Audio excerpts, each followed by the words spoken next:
discussion. And so I'm going to turn it over to three of my fellow PACE members who were generous enough to contribute quotes to this article. And we asked them to contribute quotes because we see the work they're doing as strongly in alignment with the themes we were talking about in the article. So our three respondents are Kara Carlisle, Vice President of Programs at the McKnight Foundation, Angela Graham, the Director of Southwest Michigan Strategies at the Fetzer Institute, and John Gruber, the Strategy Lead for Building at the Einhorn Collaborative. And Kara, I'm going to have you start us off. And aside from saying why you wanted to contribute something to the article or a headline view of the article, wanting you to talk about how McKnight's work in community kind of is concretely raises up what we're talking about. Angela, I mean, Fetzer is all about relationships, so certainly touching on that, but also, you know, you're now leading more of a regional place-based work. And so how does this show up in a place-based approach? And then we'll end with John. Einhorn's doing, you know, great work kind of as an advocate and a field builder for relationships and bridging relationships. And so I'm hoping John can touch briefly on that, and then that'll launch us into our discussion. So Kara, take it away. Great. Well, it's nice to see everyone, and thank you for the invitation to join today. I'll start with some pretty high-level comments, and I'll try to get to some pretty practical examples on one of our new programs that we're full throttle on this year. Palma talked a lot about complex adaptive systems, and that is really the approach that McKnight has embraced probably over the last 5 to 10 years, more and more. So we come up with a strategic framework, not a strategic plan, and we refresh that every few years. And I'll say a couple things that I think are important for how relationships have become more and more central and how they've adapted and evolved. So McKnight Foundation is a 4th generation family foundation based in Minneapolis. I came here about 4 years ago. About 18 months in or so, we began to look at our DEI commitments. We made a public institutional commitment to DEI, which was the first foundation-wide commitment we made as an institution outside of particular lines of business or programs, which is very typical to family foundations, which sort of each have an origin story for a particular program tied to an interest of a family member of some generation. We then moved into a strategic planning process and used what's called an adaptive action, which is bringing together a group of board and staff across the foundation. So an IT person who was really deeply involved in St. Paul, a new person who had just actually hadn't even started, who now leads our learning work with family members and board members and some executive staff, but across the foundation, begin to say, what is our world calling us to be? What assets do we have? What then should we do? And how should that inform a new framework? So we did that. So that was a really intentional practice of really design in a way, and really lifting up a set of core values that the board ultimately approved. Fast forward, the board decided to take a holistic view of all of our programs for the first time in its history. And then we decided as a staff to begin to put together work groups, and they became co-chaired between a board member or two and a staff member. And so that created a really explicit relational learning journey that ended up bringing together outside experts and voices to be in a learning stance with one another, because the board at the time and the staff at the time was more predominantly white. And so all the program directors when I came that led grant making programs were white, VP and above, all white, predominantly white board. And so there was a sense that we don't know enough ourselves to begin to understand some of these issues. So it was an explicit sort of design element. We brought in speakers, then that led to another sort of articulation of a strategy. And at that time, I think what's really important is that we worked with a really creative director of learning who put together 5 different ways to think about relational engagement and transparency. So we put together with the university a public-facing tool that said anybody in the public could come in and take a survey, tell us what they thought about these core issues. We put together a series of tables that we ask partners to do with or without any presence of staff or board from the foundation on those. Most of them decided to actually do them without any staff or board members from McKnight because they had deep relationships in community and they felt like they could get much more insightful comments, and if people felt like there wasn't a power issue in the room. We brought together, particularly because we're interested in Indigenous communities and tribes, a very well-trusted ally within the community, a Native community, who interviewed a whole bunch of people across the country and in Minnesota around us and our relationships. And then we actually invited out about 12 experts that we wanted to bring in and actually publicly engage. About half our board, Kristen was one of them. They spent a whole day with us looking at our strategies, looking at our analysis, trying to poke holes in that. And then that began to tee up really then our focus areas. And then we went through a number of other steps through that process to get to strategy development.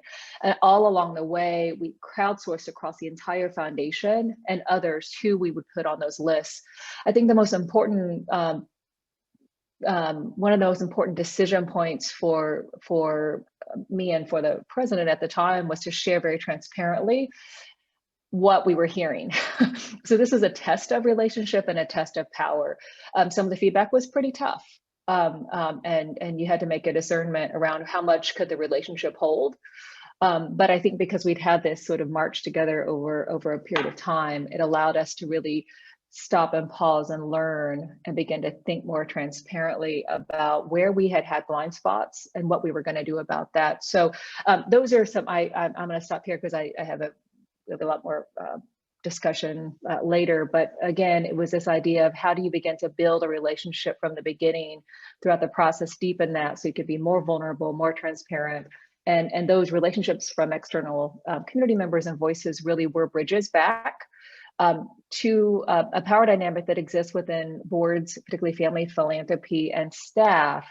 And I think where we are now is after George Floyd was murdered here in town and everything that's happening in the Twin Cities, I think it's really showed up in lots of different ways about how important trust building continues to be, but how important it is to always mix staff, board, and community as an explicit design element for us to be able to learn and adapt. Great, thanks, Kara. Angela. Okay, thank you, John, and thank you all. It's such an honor to be part of this conversation. And I'm realizing that there are just a lot of really similar themes. So I think part of what I'm going to share will already sound a little familiar. So as was noted in the article, the Institute's mission is to help build the spiritual foundation for a loving world. So it really is in our DNA to start from a place of honoring the sacredness to be found in each of us. To expand on that a little bit, in our theory of change, one of the central framing statements that I think is relevant to this conversation states, in our hearts, we know that whether we meet and overcome the challenges of the day will ultimately depend far less on our technology, industry, and public policies than whether a critical mass of us open our hearts in love to each other. The future is in our hands, but it is much more in our hearts. So with that kind of framing being central to our theory of change, it follows that relationship is front and center, not only to how we approach our work, but who we seek to be in that work. So to put it another way, to do the work, you have to be the work. And so that's really how we try to show up. So how is that playing out on the ground? We've recently started to build out a place-based strategy focused on Kalamazoo, and this is completely new for us. Our work focuses nationally and internationally, yet a preponderance of our staff, nearly 60 people, live in Kalamazoo. So it really became a matter of what does it look like to think about how we show up in our own backyard. because we have not been a consistent or highly visible presence, building trust has really been central.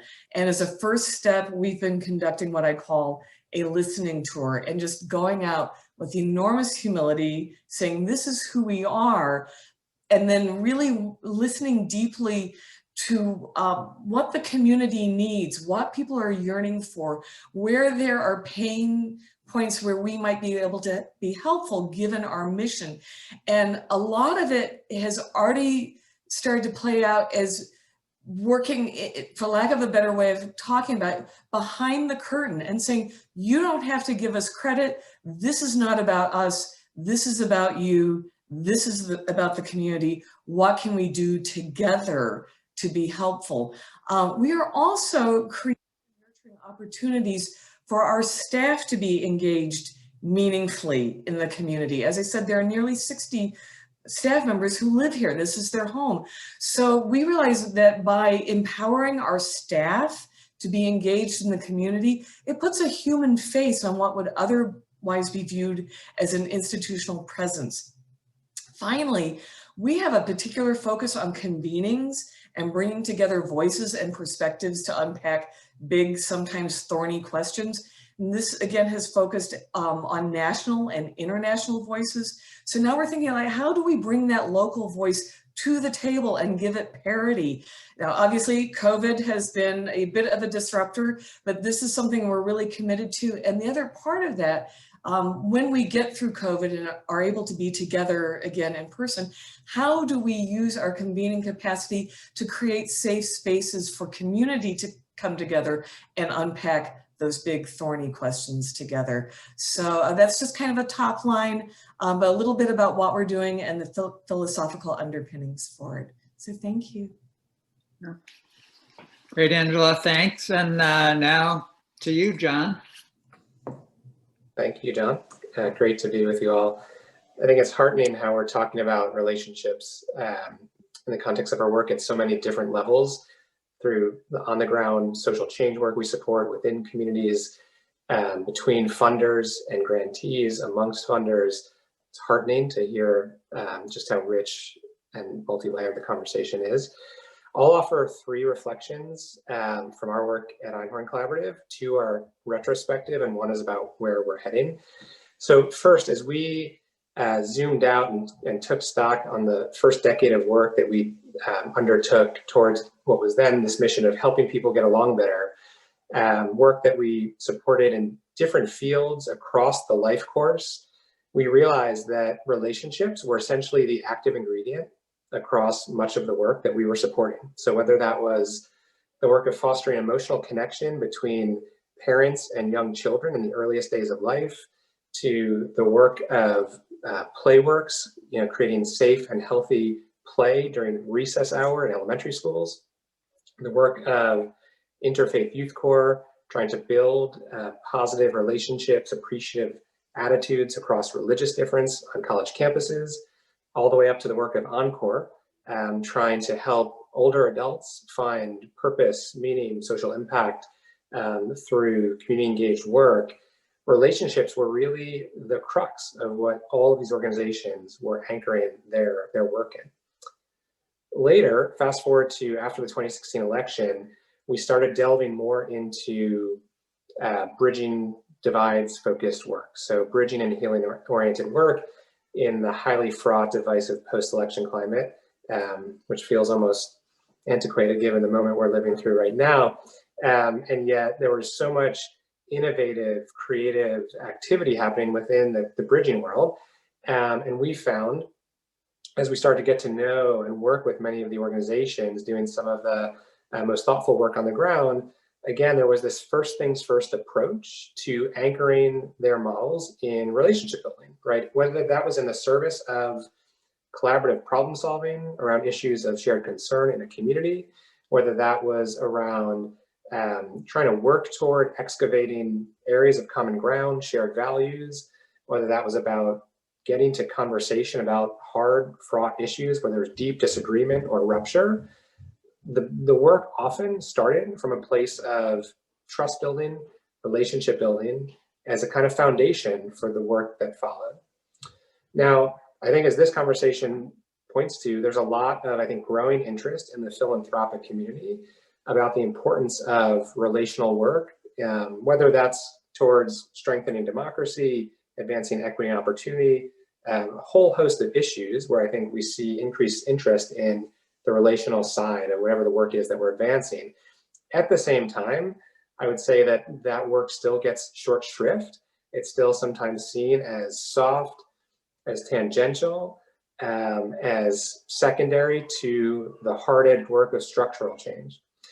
And as we have been working with a set of peer foundations, Fetzer included, in last year, to explore what would it look like to really marshal, mobilize philanthropy around not just relational work, but culture change more broadly. Like, how do we shift hearts, minds, in parts, skills, and orientations around what it means to build a healthy, pluralistic democracy?